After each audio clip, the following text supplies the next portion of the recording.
There is no such thing as a tax cut costing you money.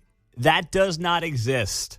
I'm so sick of, I bring this up as we start the Friday show. By the way, we made it to the weekend. Happy early Father's Day as we get it rolling here on KCMO Talk Radio. And let me just tease it right now at 6:05. Tucker Carlson's going to be here at 8:30. So do not miss that. If you're not normally here in the 8 a.m. hour, you want to be back at 8:35 for Tucker Carlson on KCMO. He's doing his live show in Kansas City coming up in September. But there's no such thing as tax cuts costing money. I've seen this in half a dozen stories I've read since last night when it was announced by legislative leaders in Kansas that they have come to an agreement with Laura Kelly ahead of their special session next week on a tax cut plan. But here's a great example. The Kansas City Star writes in part, Kelly has said the annual tax cut plan should not exceed roughly $425 million. They write because of previously passed tax reductions, Brownback, lawmakers believe they need to limit a package to about $375 million to satisfy the government. The cost of the agreement was not released on Thursday night. Last night, legislative aides said those numbers would come out on Monday. There is no cost to a tax cut plan. Any tax cut plan should only be viewed through the prism of how much it saves you, the worker. That's it. That's how you should talk about tax cuts. And then the government, at least a responsible government, should make sure its budget is within line based on what the estimated revenues are. So what does all this mean? Well, the fact that the House and the Senate put out this statement last night saying that they have agreed to a tax cut plan with Laura Kelly after she vetoed the first couple of tax cut plans of theirs, despite getting unanimous support from Republicans and Democrats, signals to me, in case there was ever a question on this, that the teams are very much serious about focusing and moving on to the Chiefs and the Royals. Because now, if they can agree on this tax cut plan, what did we hear? The special session that begins on Tuesday was called for tax cuts because they could not agree on tax cuts during the normal legislative session that wrapped up back in April. So Laura Kelly calls everybody back.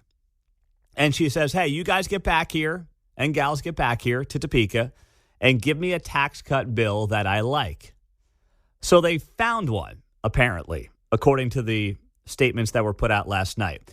And just so you know how ridiculous this is, you want to know what changed about the original tax cut bill that she would not sign versus the one she is now going to sign? Let me just share this with you, okay? The original, not the original, but the last plan that they sent Laura Kelly was a two-tiered income tax bracket system that had income tax rates proposed at 5.2% and 5.58%, right? 5.2 and 5.58.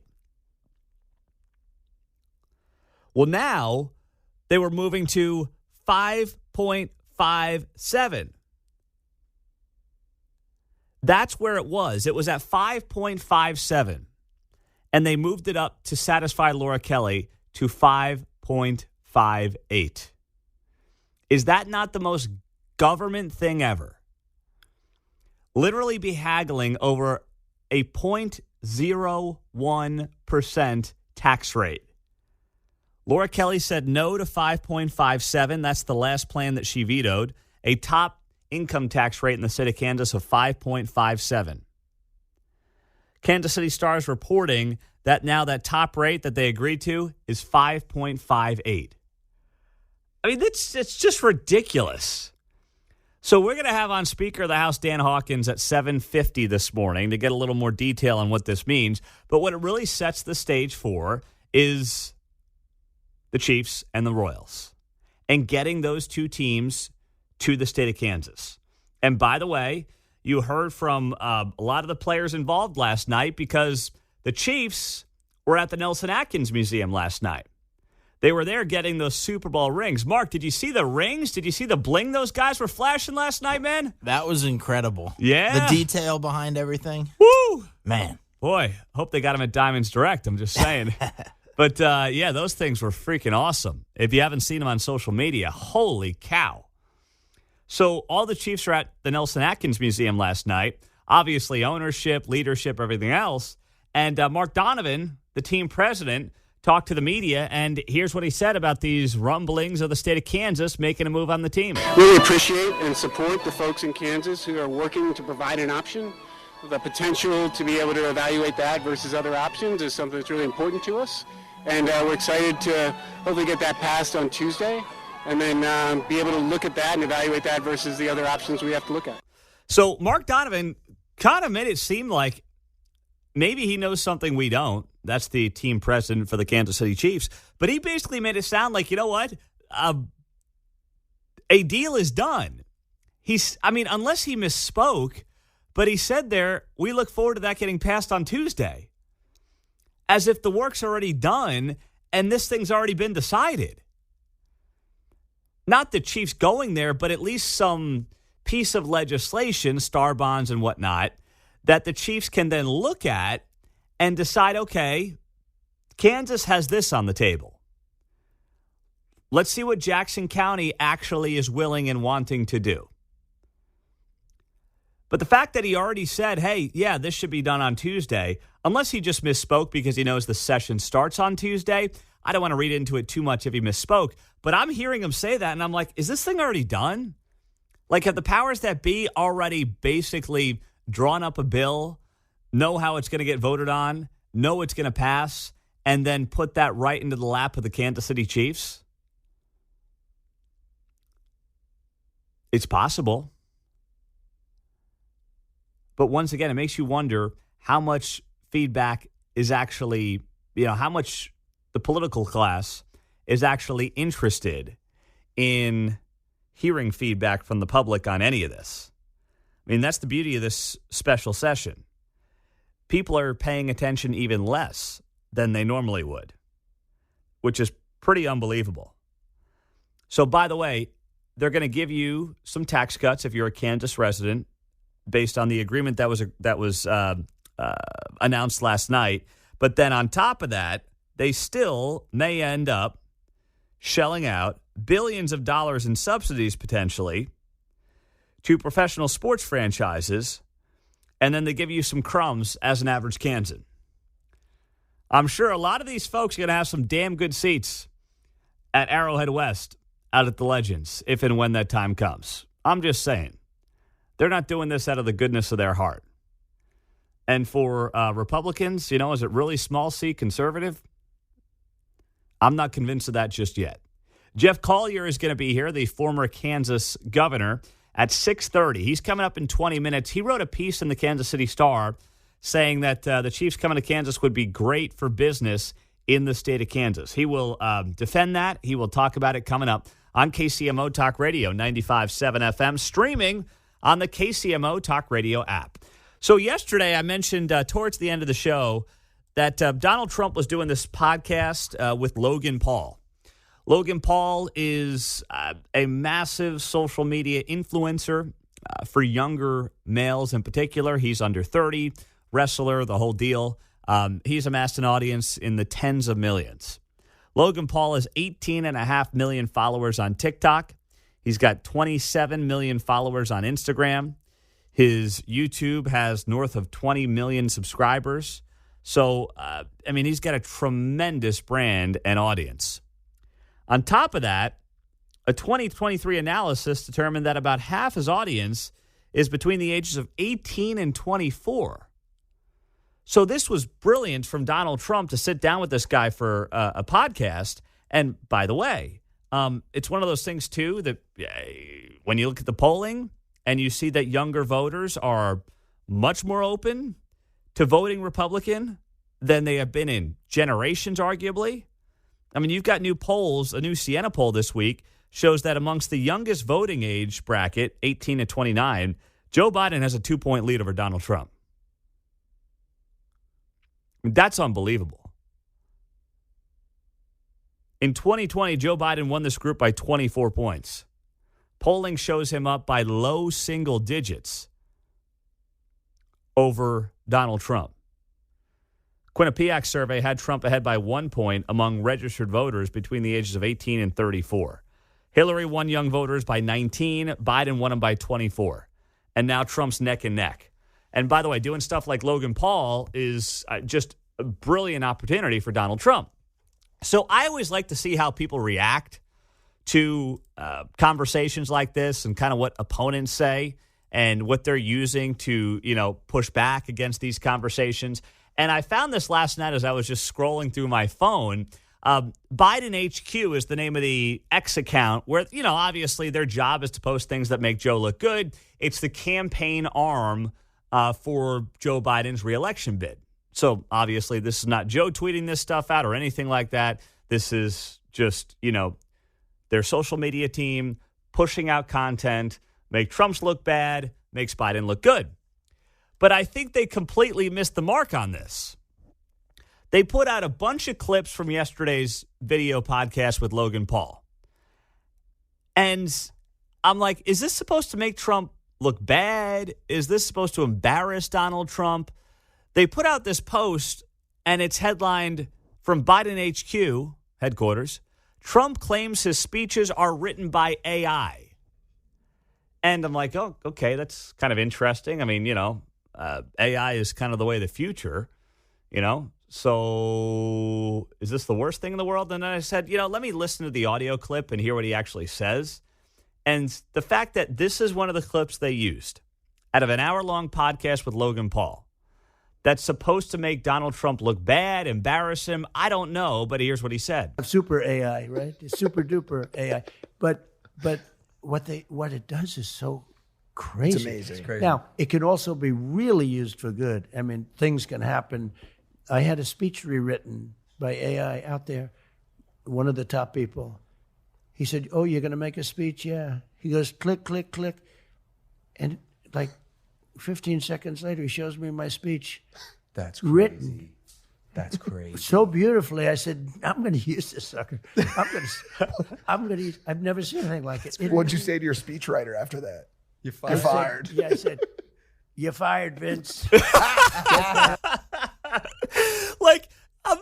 That was posted, that exact clip I just played. I didn't edit anything out of that. That exact clip was posted on social media by the X account Biden HQ with the headline, Trump claims his speeches are written by AI. I just listened to that 40-second clip, and I mean, I could see John's face and Mark's face. We're all sitting back laughing, just being wildly entertained by Trump talking about how one of his speeches was written by artificial intelligence. Now, frankly, they're mostly all the same. The most entertaining part of Trump's speeches are when he goes off the cuff and when he goes off script. So it doesn't surprise me that AI could write that script in 15 seconds. But, is that supposed to make him look bad? Because all I heard there was one of the most popular YouTube stars on the planet who has a massive audience in the tens of millions, most of them in their late teens, early 20s, laughing at jokes by the guy who wants to get back into the White House in a very conversational manner. That's the clip. That's one of the clips that they're pulling from the Jake Paul podcast that's supposed to make Trump look bad. That's not in the top 10,000 things that Donald Trump has said that might make him look somewhat bad. That ain't it. I mean, oh my goodness. So they put up a dozen of these clips yesterday on this Biden HQ account, and I found more of them, John, and none of them were all that impressive. Right. Biden the plagiarizer here, so we're pointing that out, right? Exactly. I mean, even on the D-Day thing where we did that. Yeah. No, that's so true. Man, it's like, do they not look in the mirror for a second and His realize? reputation precedes him. It does. Absolutely. One of the other clips they posted here was this one, which I thought this is just obviously a lie.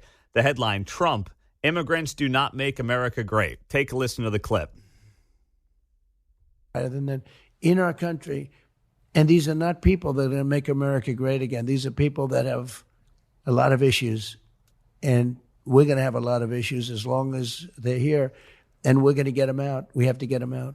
That's the clip posted by Biden HQ. And they give it the headline, Trump, immigrants do not make America great. Now, of course, they don't put the clip in the full context. What do you think he was talking about there? The 10 to 12 million people that have crossed the border illegally, many whom we have no idea who they are. Heck, you had 8 people arrested across New York, Chicago, and L.A. over the last few days who are suspected ISIS terrorists who came across the border illegally. Are you kidding me? I mean, that's the kind of stuff they're trying to do. The AI clip is actually entertaining, and that clip right there is just a lie, as if Donald Trump is against the idea of immigration. No, his biggest thing for 8 years has been illegal immigration, and no one has put that issue at the forefront like Joe Biden's policies over the last 3 years. You know, I want to hear, obviously, all sides of the story when it comes to why certain, whether it's current politicians, former politicians, lobbyists, I want to hear both sides of this Chiefs move to Kansas and why some people find it appealing and why some people don't. Obviously, I have my opinions, but I'm going to bring on everybody, especially those people I respect, and Jeff Collier certainly is on that list, for people who have an opinion on this issue, on what needs to happen going forward. But I will say one thing I struggle with, one thing that I'm not sold on, is the idea that a major corporation or any business for that matter would not come to Kansas, but then would come to Kansas if the Chiefs were in Kansas. I mean, right now, Arrowhead Stadium is, depending on where you are in Johnson County, which is a big county, is what, 25 on the low end to 40 minutes away. Maybe 45 if you're way out south. If you go up to the Legends, for a lot of people in Johnson County, let's say, it's still going to be 25, 30, maybe 35 minutes, depending on where you're at. And everybody knows, I mean, any Fortune 500 company, any legitimate business person knows that the Chiefs are a Kansas City, Missouri team, but you can live in Kansas and have all the benefits of being in a pro sports town without having the team on your side of the state line. So I'm just skeptical when it comes to this notion that major business would flood to Kansas because suddenly the NFL franchise is in the state versus being 15 minutes over the state line. If you're going to come to Kansas, there's a lot of reasons you're going to look at. You're going to look at, obviously tax rates, how good it is for you to do business as a business in that state. You're going to look at quality of life for your employees. You're going to look at the school systems, obviously, for the employees' kids. You're going to look at what is my recruiting base when it comes to young people that I want to hire. You're going to look at all those things. I just don't believe that shifting a team 15 miles away from one side of the state line to the other is going to make major business say, you know what, that's it, I'm going. It's kind of, I guess it seems like it's working on an earned media principle, right? Yeah, maybe, yeah. But you assign that to winning teams. True. Right? Yeah, you do. So any excitement about the air right now is the Chiefs. The Royals were recent past, but and they're exciting again. So if the Royals are even competitive or in the playoffs, now you got double exposure, right? Well, so it's the winning teams, I think. I think so too. And like you say, to the area, as long as you're, hey, it's only a 40-minute drive. I mean, I suppose East Coast people are used to driving same distance, longer time, I suppose. Yeah. Right? Yeah, exactly. So it's not so much about the drive time as it is just the distance. It's right here in the area. Exactly. And I would wonder, too, has the Missouri side of the state line just exploded because of the Chiefs' success in recent years? I mean, places like Lee Summit, Liberty. We got Whataburger, Pete. I mean, they're growing, but they're growing because they're successful, prosperous suburban areas with a lot of development. Is that because there's a want for it, or is that because the Chiefs are 15, 20 minutes away? These are just questions I have. It's the chicken or the egg conversation is really what this is and what this is about. Now, speaking of other development here in the Kansas City area as we approach 7 o'clock, Tony's Kansas City writes a story here, headlined, Mayor Q keeps Kansas City Council in the dark about Country Club Plaza sale.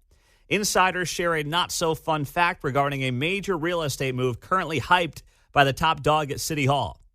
Council doesn't know much about the allegedly upcoming Country Club Plaza public-private purchase.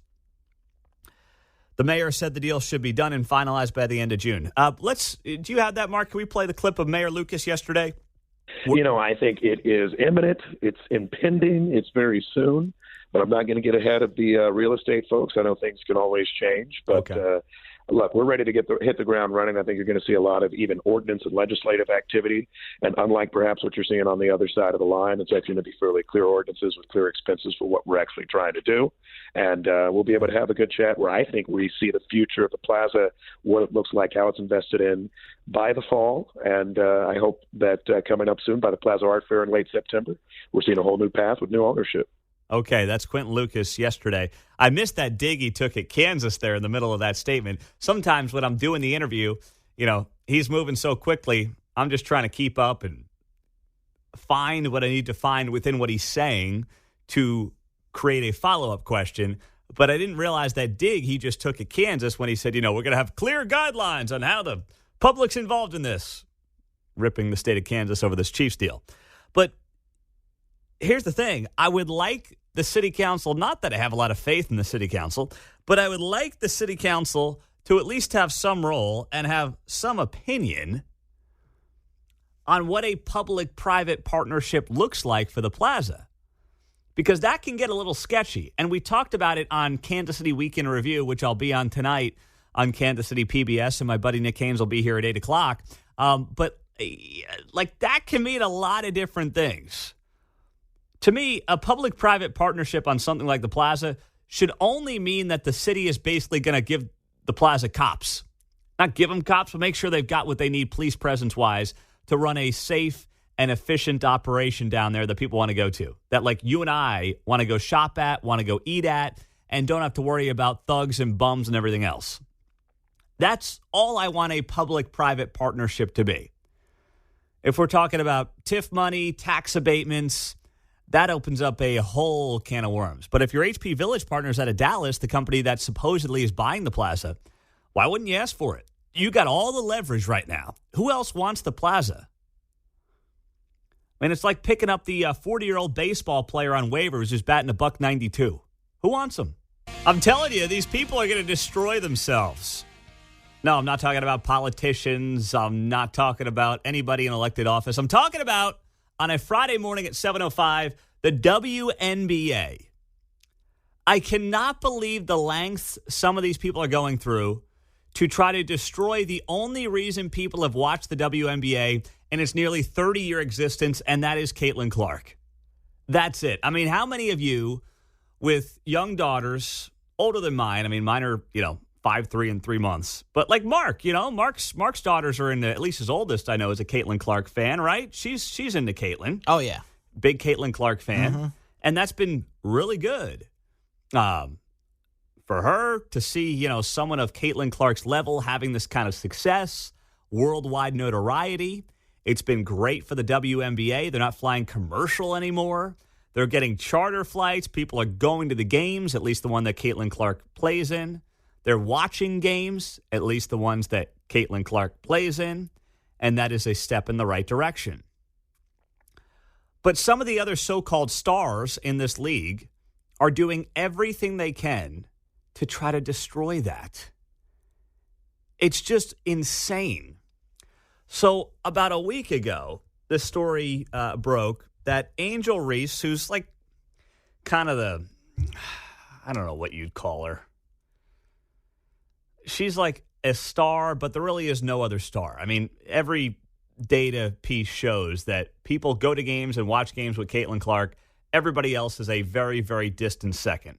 It's not like she's Phil Mickelson, the Tiger Woods. Like, it's not even close to that level of entertainment. She's kind of like the villain. Yeah, she even called herself that. Yeah, she's kind of embraced that villain mentality. And let's be honest, there's a racial undertone to all this as well.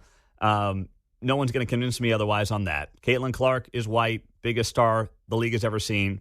Angel Reese is black. So there's this kind of underlying theme of race that can't be ignored here. Well, and one thing we're not stating but is obvious is the rivalry goes back to the college. Yes. Right. Correct. And so that now moves into the professional ranks. They're both the same age, I guess, right? Same draft class. Yeah, they just came out as rookies. Right. So, Angel Reese was at LSU. So we're bringing a storyline forward here to a new setting. Yeah, Caitlin Clark, of course, at Iowa. So about a week ago, Angel Reese and some of her teammates with the Chicago Sky claimed on social media that a man harassed them when they arrived at the team hotel.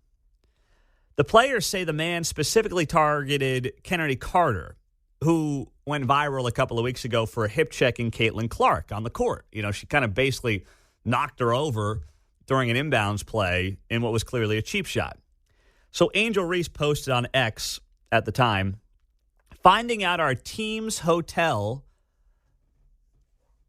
That doesn't even make sense. Finding out our team's hotel to pull with a camera as we get off the bus and put it in my teammate's face and harass her is nasty work. Oh, I see what she did there. She forgot an apostrophe. I can't believe that, right? Talk about a bombshell. All right, now it makes more sense. Once I, add the correct grammar to the tweet, it kind of makes sense now. Finding out our team's hotel, still missing some words here. But anyway, point is, she claims they were harassed at their team hotel. That's what she says.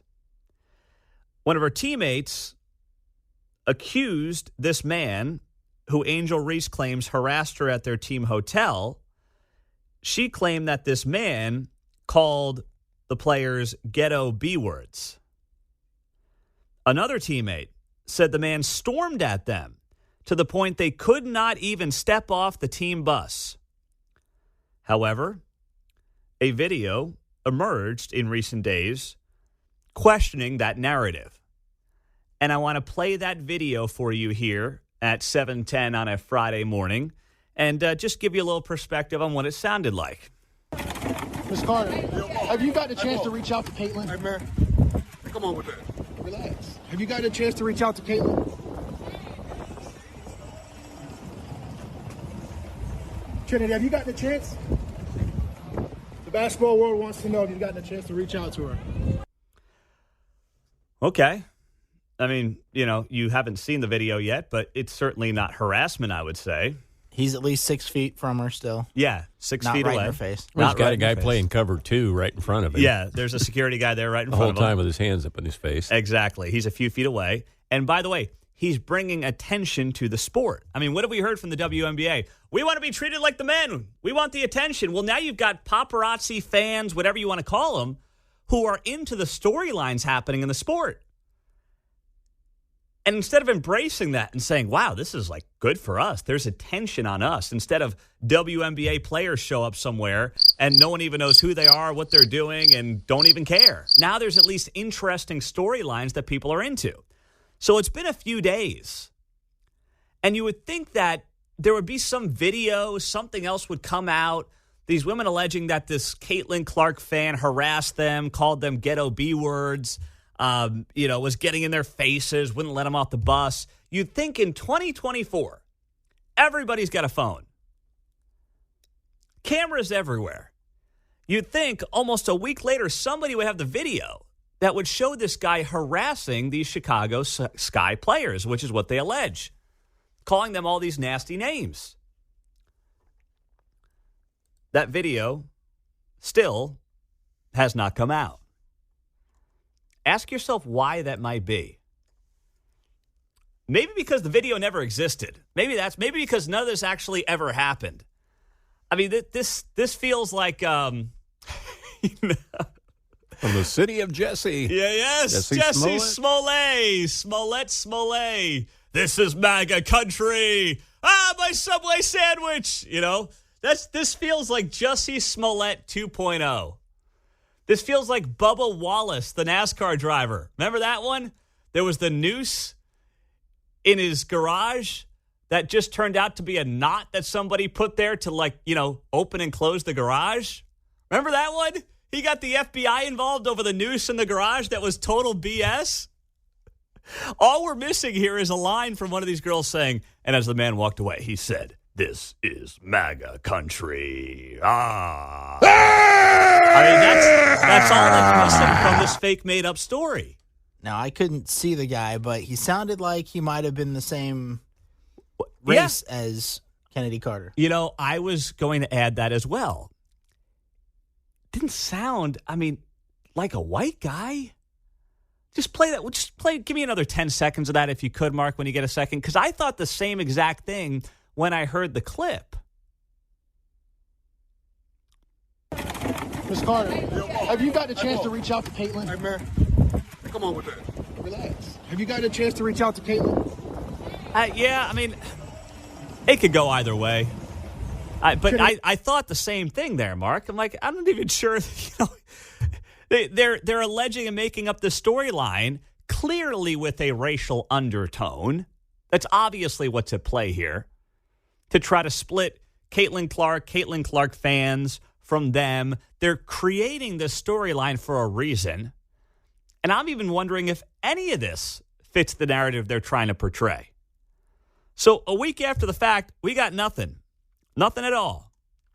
And, boy, I just hope they can all get through it, because if you're thinking about this from a common sense perspective, all of this is good. All they have to do is ride the Caitlin Clark coattails to endorsement deals, to larger salaries, to more money and more fame and more popularity. And it's like they don't want it. They want to screw it up. It's like, we want to be famous. We want people to care about us. No, not like that. Not because of Caitlin Clark. We don't want that. It's like, just bang your head against the wall. It's unbelievable. But yeah, I'm still waiting to see the video of the guy saying, "This is MAGA country. Where's my Subway sandwich?" from Jussie Smollett. 6-inch Jesse. 913-408-7957. 714 as we roll through the 7 o'clock hour. My 3-year-old Chloe just hit me up. She's very upset with Bill O'Reilly saying the president of the United States walks like a toddler, because she walks much better than he does, okay? I mean, she's the kind of kid who takes a lot of risk, and needless to say, if her coordination was not as good as it was, she'd have quite a few more bumps and bruises than she has. I mean, she's hanging off the stairs, the couch. She's lying on it in all these weird directions with her head hanging off it. I'm like, what are you doing? I mean, she's got way, way, way better motor skills than Joe Biden does at this point. It's not even close. So she was very offended. She just sent me a text telling Bill to get himself into shape a little bit. Stop insulting the 3-year-olds around Kansas City and around the country with that kind of a message. But the New York Post had this headline this morning. Biden's over there at the G7, and the headline is "Meanderer in Chief." I mean, if you haven't seen the video, I can't play it. There's no point in playing it. It doesn't work on radio. But, man, he is just aimlessly walking in circles with these G7 leaders. It's scary. I mean, even if you're someone who's, like, never going to vote for Trump, Democrat through and through, I would be advocating my party to get rid of the guy. I mean, there's got to be somebody better. It's not Kamala, but there's got to be somebody better. When you see this guy walking around the G7 like he is, I mean, it's scary. The world's in a very dangerous place right now. And you want to have a leader of the free world who at least, like, knows where he is, knows what he's doing. And we just don't have that. It's wildly concerning. Wow. 913-408-7957. Now, this story, $30,000 on haircut and makeup for a dude. I mean, this is next level.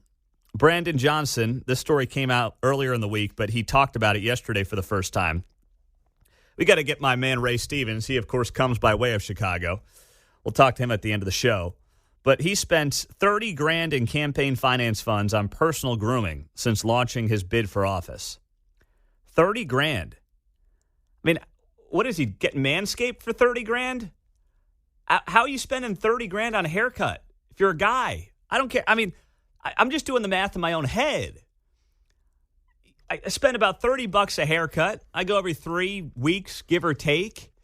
If I do the math, that's a few $100, but no more than that, John Anthony. I don't know what the price of a happy ending goes for nowadays. part of the Manscaped. It might. That might run the price up a little bit. That may. I mean, it may add a few bucks to it, but $30,000. I mean, even Deshaun Watson's like, whoa, buddy, what are you doing? So yesterday he got asked about it, and here's what he had to say. Of course, what does it tie back to? When all else fails, make it about race. Let me ask you another question. There will be the awkward elephant in the room, and that is about the Sun-Times story last week about your spending of $30,000 from your campaign fund for hair and makeup. Can you respond to that and explain why you think that's an appropriate use of the campaign dollars to many people seems like a lot of money? I think it's always appropriate to make sure that we're investing in small businesses, especially minority-owned, black-owned, women-owned businesses. Got black in 5 seconds. Our campaign spends money on food. We support black and brown-owned businesses, women-owned businesses, printing. There are a number of things that my campaign spends dollars on. And I'm so committed to supporting small businesses that even as mayor, just made another announcement of another $35 million available for small businesses. That's important to people, that we lift up, small businesses that, in particular, that don't always get the attention and support that they deserve it. And so we're going to continue to do that as a city, and we'll make sure that, I encourage all of you in this room, support small businesses. Go get your hair and makeup done by black people in particular. All right, I'll get right on that there, Chief. All right.